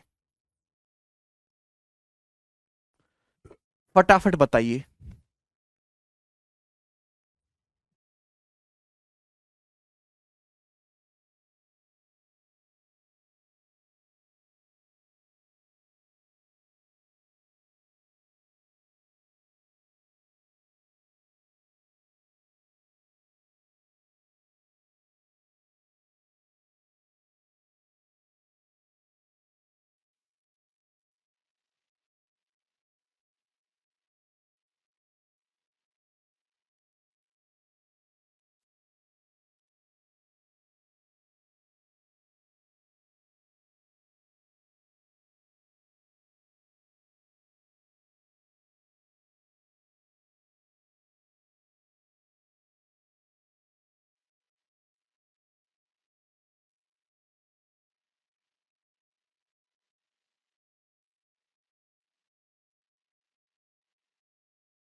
सब बच्चे गलती कर रहे हैं, सब पागल हो चुके हैं ना। बोला है एक ट्रायंगल की तीन साइड 8 सेंटीमीटर, 17 सेंटीमीटर और x सेंटीमीटर है, तो x के किस मान के लिए ट्रायंगल का एरिया मैक्सिमम होगा, x के किस मान के लिए त्रिभुज का क्षेत्रफल अधिकतम होगा। सब बच्चे आंसर बताने लगे हैं 17 है ना या 15। भाई एक है 8 17 तो 15, सर 8 15 17 ट्रिपलेट बन रहा है, 15 बढ़िया लग रहा आंसर, 15 आंसर नहीं है। कुछ बच्चे कहेंगे सर 15 ना सही तो 17 ही मान लो, ये 17 भी नहीं है इस सवाल का आंसर, बुद्धि लगाओ। अगर आप एक अच्छे स्टूडेंट होते, एक मेहनती स्टूडेंट होते, तो पिछले सवाल में जो मैंने कंसेप्ट एक्सप्लेन किया इतना टाइम लेकर, अगर वो आप ढंग से समझते हो तो सवाल खुद पे खुद कर लेते। कैसे, प्यार से समझिएगा भाई। एक ट्रायंगल की तीन साइड, दो साइड आपको दी है 8 और 17, ये दोनों साइड पता है, और थर्ड साइड है मेरे दोस्तों एक्स। तो आपसे पूछे एक्स के किस मान के लिए एक्स की वैल्यू क्या होगी जब ट्रायंगल का एरिया मैक्सिमम होगा। तो भैया मेरे दोस्तों मैंने इस बीच के एंगल को थीटा मान लिया, थीटा माना ये थीटा है, तो ट्रायंगल का जो एरिया आएगा वो आएगा 1/2 साइड्स का प्रोडक्ट, 1/2 साइड्स का प्रोडक्ट बीच के एंगल का साइन, साइन थीटा। आप बोलोगे जी सर बिल्कुल यही है मेरे प्यारे भाई, ट्रायंगल का एरिया मैक्सिमम तभी होगा, सब कुछ फिक्स है, एरिया मैक्सिमम तभी होगा जब साइन थीटा मेरे दोस्तों 1 हो, साइन थीटा 1 हो, क्योंकि साइन थीटा की मैक्सिमम वैल्यू 1 होती है, और साइन थीटा 1 है तो ये वाला एंगल 90 होना चाहिए मेरे दोस्तों, ये वाला एंगल 90 डिग्री बनेगा, यानी कि 90 डिग्री के सामने एक्स हाइपोटीनियस बनेगा, 90 डिग्री के सामने ये एक्स हाइपोटीनियस बनेगा बच्चों, ये 17 हाइपोटीनियस नहीं होगा, ये एक्स हाइपोटीनियस बनाना पड़ेगा। यानी कि इन दोनों, ये दोनों साइड तो ज्ञात है ना, इनके बीच का एंगल अगर आप ये 90 बना दोगे मेरे दोस्तों, तब इस ट्रायंगल का एरिया मैक्सिमम होगा, नहीं अभिषेक, क्लियर है। और इस केस में x की वैल्यू क्या हो जाएगी मेरे दोस्तों, तो कैसे निकलेगी, पाइथागोरस से, पाइथागोरस से प्यारे बच्चों। भाई 90 डिग्री के सामने निकालना है, 8 का स्क्वायर 64, 17 का स्क्वायर 289, तो मेरे दोस्तों आ जाएगा 353, √353 आएगी मेरे दोस्तों x की वैल्यू, √353। बात समझ में आ गई, बात समझ में कोई दिक्कत, पाइथागोरस हम लगाएंगे यहां पर। अब यानी कि ये वाला आंसर नहीं है दोस्तों, आंसर क्या है ये भाई, 19 का स्क्वायर 361 होता है, 19 का स्क्वायर कितना होता है प्यारे बच्चों? 361। ये तो 353 का अंडर रूट है, यानी कि आंसर 19 से थोड़ा सा कम आना चाहिए, और 19 से हल्का सा कम, एक ही ऑप्शन दिख रहा था सी, तो यही करेक्ट आंसर होगा। बात समझ में आई?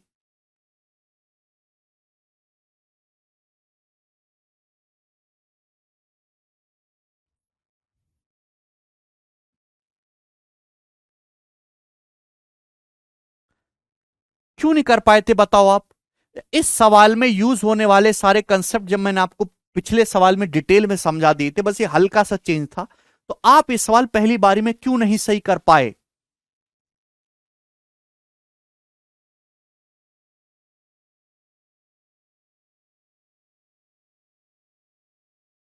विशाल by Pythagoras under root 8 square plus 17 square होगा ना, 90 डिग्री राइट एंगल बना दिया। ऐसे कैसे हो जाएगा सैफुद्दीन? क्या आप इतने बेशरम हैं कि ये आपको राइट एंगल दे रखा है 90, 8 या 17, तो आप पाइथागोरस लगा के ये भी ना निकाल पाए?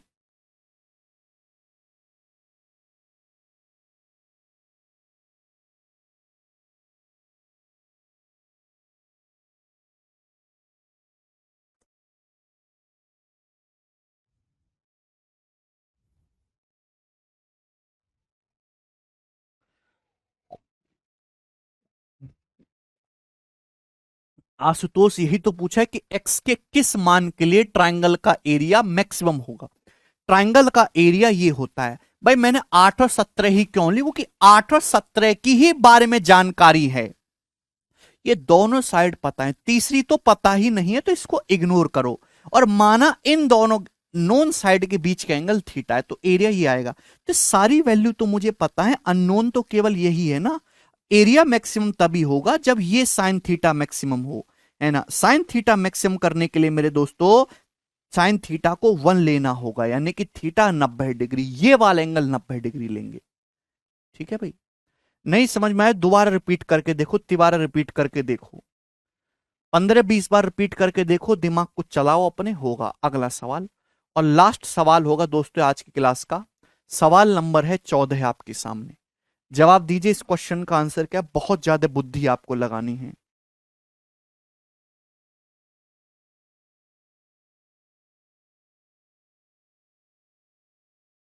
सनोदा, साइन थीटा की मैक्सिमम वैल्यू 1 होती है, और वो तब होगी जब थीटा 90 डिग्री होगा।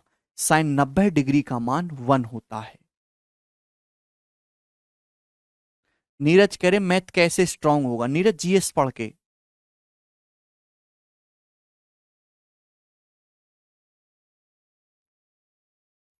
अगला सवाल करिए, सवाल नंबर 14। एक राइट एंगल ट्राइंगल एबीसी में बीडी जो है मेरे दोस्तों, बीडी जो है ट्राइंगल एबीसी को दो इक्वल पेरीमीटर में डिवाइड करती है। अगर आपसे पूछा है बीडी की लंबाई क्या है, अगर एसी 100 सेंटीमीटर है, बीसी 80 सेंटीमीटर है, एंगल बी 90। बहुत अच्छा सवाल है, कौन करेगा भाई? बहुत ही ज्यादा तगड़ा सवाल है, कमजोर दिमाग वालों के लिए सवाल नहीं है, ध्यान सुनेगा। आपके सामने एक राइट एंगल ट्राइंगल है, ये प्यार से समझने की कोशिश करेगा। आपके सामने एक राइट एंगल ट्राइंगल है जिसमें ये एंगल बी 90 डिग्री का है, एंगल बी 90 डिग्री का। आप बोलोगे जी सर, ठीक है ना। और मेरे दोस्तों AC 100 है, BC 80 है, तो प्यारे भाई ये ABC राइट एंगल ट्राइंगल है जिसमें एंगल बी 90 है, तो BC 80 सेंटीमीटर है, AC 100 सेंटीमीटर है। अब यहां पे बोला गया है कि मेरे दोस्तों BD जो है, ये जो D पॉइंट है, D जो है साइड AC पर है, लिख देना चाहिए D is on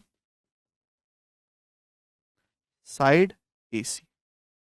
side AC पर एक पॉइंट D है, साइड AC पर मेरे दोस्तों कोई पॉइंट D है, साइड AC पर कोई पॉइंट D है। इस प्रकार से है कि ये जो लाइन BD है, ये जो लाइन BD है, इस ट्रायंगल ABC को दो पेरीमीटर, दो इक्वल पेरीमीटर वाले ट्रायंगल में डिवाइड करती है, दो इक्वल पेरीमीटर वाले ट्रायंगल में डिवाइड कर रही है। बात समझ में आई? देखिए, तो ये ट्रायंगल AB से जो कि एंगल B पे राइट एंगल है, ये साइड 80 है, 100 है। अब AC पर कोई पॉइंट D इस प्रकार है कि ये जो लाइन BD है इस ट्राइंगल को दो इक्वल पेरीमीटर वाले ट्राइंगल में डिवाइड करे। इक्वल पेरीमीटर का मतलब समझ रहे हैं, यानी कि सेम परिमाप। परिमाप का मतलब तीनों साइड का सम सेम होगा। क्लियर है? आप बोलोगे जी सर। दोस्तों अगर ये 100 है, ये 80 है, तो ये कितना आ जाएगा? 60। ये 60 आ जाएगा कि 3 4 5 ट्रिपलेट है ना, 20 गुना है, 20 3 60, 20 चौक 80, 20 पंजे 100। अब मेरे दोस्तों आपसे पूछा है यहां पर BD की लंबाई क्या होगी। देखिए पहली बात, पेरीमीटर का मतलब होता है मेरे दोस्तों तीनों साइड का सम। ये जो लाइन BD है ये इस ट्राइंगल को तीन जो है सेम पेरीमीटर में डिवाइड कर रही है। अब थोड़ी बुद्धि लगाओ भगवान, बुद्धि का इस्तेमाल करो प्लीज, हाथ जोड़ के विनती है, बुद्धि लगाओ यार। यानी कि ये जो ट्राइंगल ABD है और ये जो ट्राइंगल BDC है, इन दोनों का पेरीमीटर सेम है। ट्राइंगल ABD, ट्राइंगल BDC, इन दोनों का पेरीमीटर सेम है। दोनों ही ट्राइंगल में ये वाली साइड BD कॉमन है। दोनों ही ट्राइंगल में ये वाली साइड BD कॉमन है। साइड BD कॉमन है दोनों ट्राइंगल में। ये कोई एंगल बाइसेक्टर नहीं है सैफुद्दीन, गधा हो क्या? बिल्कुल। क्या अनाज खा रहे हो तुम लोग, पता नहीं कौन सा कंपनी का खा रहे हो हैं? ये जो BD है मेरे दोस्तों, क्या है दोस्त? ये दोनों ही ट्राइंगल में कॉमन है। आप मुझे बताओ AD और DC कितना कितना होगा? AD और DC कितना कितना होगा? ये दो ट्राइंगल है, ये वाला ट्राइंगल और ये ट्राइंगल, दोनों ही ट्राइंगल में एक साइड तो कॉमन है। ध्यान से सुनेगा, पेरीमीटर दोनों ट्राइंगल का बराबर करना है, बराबर करना है पेरीमीटर दोनों ट्राइंगल का। ये 60 है, ये 80 है, तो भैया ये यहां 20 ज्यादा हो रहा है, ये यहां 20 एक्स्ट्रा हो रहा है, 20 एक्स्ट्रा। तो भैया आपको ये यहां 20 एक्स्ट्रा करना होगा, तभी तो बैलेंस होगा, तभी तो पेरीमीटर सेम होगा मेरे दोस्तों। बुद्धि लगाइए भाई। दो ट्राइंगल हैं, दो ट्राइंगल हैं मेरे दोस्तों, उनमें एक साइड कॉमन है, एक साइड कॉमन है मेरे दोस्तों। अब मेरे प्यारे भाई ये यहां पे 80 है, यहां 60 है, तो अगर यहां एक साइड, इन दोनों का परिमाप बराबर होना चाहिए, इन दोनों का परिमाप बराबर होना चाहिए, तो यहां एक साइड तो कॉमन होगी। अगर यहां ये 20 ज्यादा हो रहा है तो यहां हम 20 ज्यादा कर देंगे, हो जाएगा पेरीमीटर सेम। अरे यस और नो कुछ तो बोलो। अगर इन दोनों का परिमाप सेम है, ये वाली साइड कॉमन है, यहां 20 एक्स्ट्रा हो रहा है, तो जाहिर सी बात है यहां इसको हम 20 एक्स्ट्रा कर देंगे। क्लियर है? यानी कि 100 है, 100 को ऐसे ब्रेक करो कि ये लेंथ 20 ज्यादा रहे, तो 40 और 60, ये 40 होनी चाहिए और ये 60 होनी चाहिए। 40 से 60 20 एक्स्ट्रा होता है। समझ में आया? किसी को कोई डाउट? ऐसे ही तो बंटवारा होता है। भाई किसी सामान में एक भाई के पास दूसरे से 20 रुपए ज्यादा पहुंच गए, तो दूसरे सामान में 20 रुपए कम कर दो। क्लियर हो गया कि नहीं हो गया? तो ये 60 हो जाएगा, ये 40 हो जाएगा। आप बोलोगे हाँ जी सर, ये बात हमें अच्छी तरीके से समझ में आ गई है। अब मेरे प्यारे भाई आपको क्या करना है? आपको ये नहीं निकालना था, आपको निकालना है BD की लंबाई। कैसे करेंगे दोस्तों BD की लंबाई? जल्दी से, ये आपको BD निकालना है X। देखो पेरीमीटर दोनों का सेम हो गया, 60 60 120 प्लस एक्स, 80 40 120 प्लस एक्स। आपको X निकालना है। कैसे निकलेगा दोस्तों? और मेरे प्यारे भाई एक राइट एंगल ट्राइंगल भी है 90 डिग्री का। मेरे दोस्तों अगर किसी ट्राइंगल में आपको दो साइड पता है और तीसरी साइड पता लग जाए, तीसरी साइड पता लगाने के लिए क्या लगाओगे आप? एरिया से। नहीं, एरिया से कैसे? एक्स कोई हाइट थोड़ी ना है, एक्स तो एक रैंडम लाइन है, ये कोई हाइट थोड़ी ना है, ये कोई एंगल बाइसेक्टर थोड़ी ना, ये तो कुछ भी है मुंह उठा के, सीवियन है जस्ट एक। वेरी गुड, अमृत ने सही बोला। अगर किसी ट्राइंगल में आपको दो साइड दे रखी हैं, तो तीसरी साइड निकालने के लिए आप कोसाइन रूल लगाओ, कोसाइन रूल। भाई माना ये वाला एंगल थीटा है, ये वाला एंगल थीटा है, तो इस ट्राइंगल BDC में, ट्राइंगल किसी भी ट्राइंगल को देख लो, आप ऊपर से भी कर सकते थे, नीचे से भी कर सकते थे, इच्छा आपकी है। इस ट्राइंगल BDC में ये 40 से 80 है। अगर बीच के एंगल का कॉस पता लग जाए तो आसानी से निकल जाएगा X। अब कॉस थीटा है क्या? जवाब दो, कॉस थीटा की लंबाई क्या है? What is cos theta? अगर ये राइट एंगल है, बड़े वाले राइट एंगल को गौर से देखो, बड़े वाले राइट एंगल को, बड़े वाले राइट एंगल को अगर ध्यान से देखेंगे तो बड़े वाले राइट एंगल का यूज करके मैं कॉस निकाल सकता हूं। कॉस होता है बेस बटे हाइपोटेनस। इस एंगल थीटा के लिए 80 बेस है, हाइपोटेनस 100 है। ये थीटा है तो बेस कितना 80, हाइपोटेनस 100 है, यानी कि 4/5। कॉस थीटा 4/5 है, तो कॉस थीटा 4/5 होगा। ये दोनों साइड पता है, बीच का कॉस पता है, तो तीसरी साइड निकल जाएगी। इस वाले ट्रायंगल में कोसाइन रूल लगा लेंगे। आप बोलोगे हाँ जी सर बिल्कुल सही, ये तरीका हो गया। बिल्कुल स्टुअर्ट थ्योरम भी लगा सकते हैं, मैं मना नहीं कर रहा, स्टुअर्ट थ्योरम भी यहां पे लगा सकते हैं। स्टुअर्ट से भी आंसर आ जाएगा, बट कोसाइन रूल आसान है जब बीच का कॉस पता लग गया है आपको। ठीक है, अब एक बात और कि यहां डाटा, हर डाटा में 20 कॉमन है। अगर आप इस पे कैलकुलेशन करोगे तो आपकी कैलकुलेशन ज्यादा हो जाएगी।